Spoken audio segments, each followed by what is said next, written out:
Hello, this is Reverend Don Lewis coming to you from beautiful Florida. And I had my question all picked out for today, but fate has taken a hand. And I've had numerous people contact me and ask me to do a vlog on the subject of Fox News. And you probably already know what this is about, but I will tell you in case you don't. And that is, over the weekend, Fox News did a very hateful story, basically against the Wiccan religion.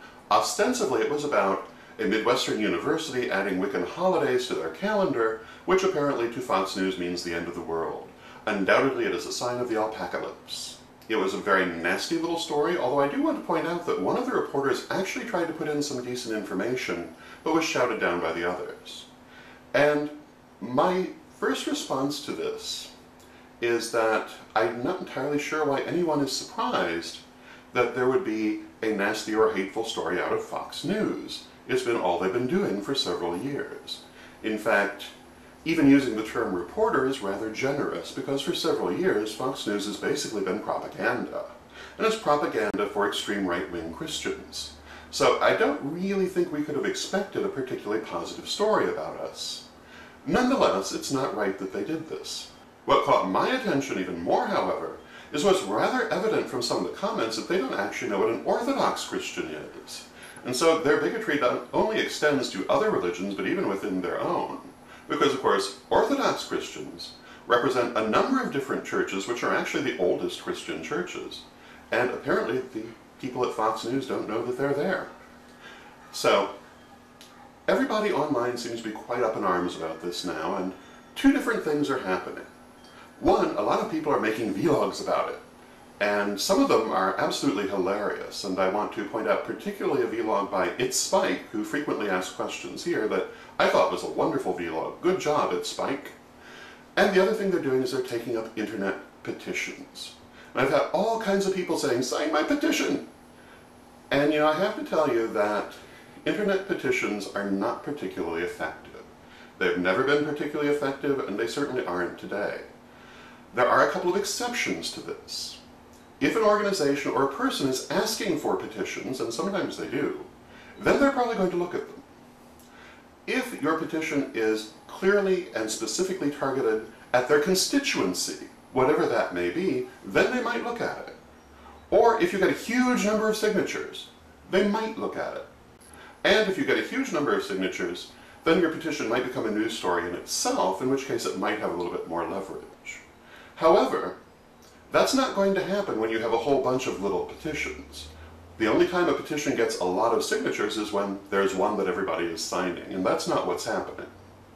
So my recommendation is not to sign online petitions, and certainly don't start any more, but to write directly to Fox and express yourself. Because the emails they get, somebody is actually going to look at, and although I don't expect it will make a lot of difference, you never know. So if you want to write directly to Fox, and if you want to do anything at all, this, in my opinion, is what you should do. These are the addresses, and I want to say that I am indebted to Reverend Ladinay for providing them to me. The first is newsmanager@foxnews.com. The second is foxnewstips@foxnews.com. And what I would say is first write to Fox News, write to both addresses, and then try to talk your friends into doing the same thing. If they get a lot of emails, I think they might actually pay some attention. Other things you can do: write blogs, write vlogs, write to your local paper. Get your opinion out where people can see it in a credible and sensible and calm manner, and that might have an effect as well. And I want to emphasize, I'm not saying that you shouldn't sign the petitions if you wish to. I'm just saying there are other more direct forms of action that are more likely to have an impact. Now, I want to say that if our numbers were greater, petitions might be more sensible.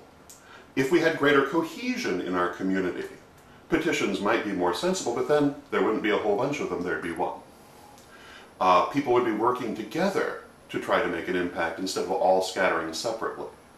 But since we are all scattering separately, the thing that you can best do with your separate energy is write them directly and get your opinion out in the world.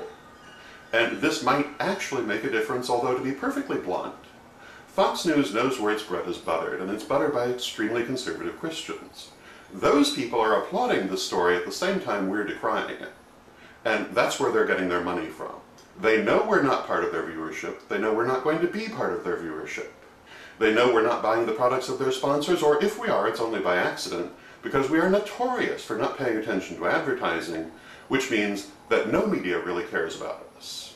So those are my opinions. And I doubt they're going to satisfy a lot of people, but they should give you something to think about, and hopefully you will take time to write some emails, which again I think will be your most effective bet. And until next time, may you blessed be.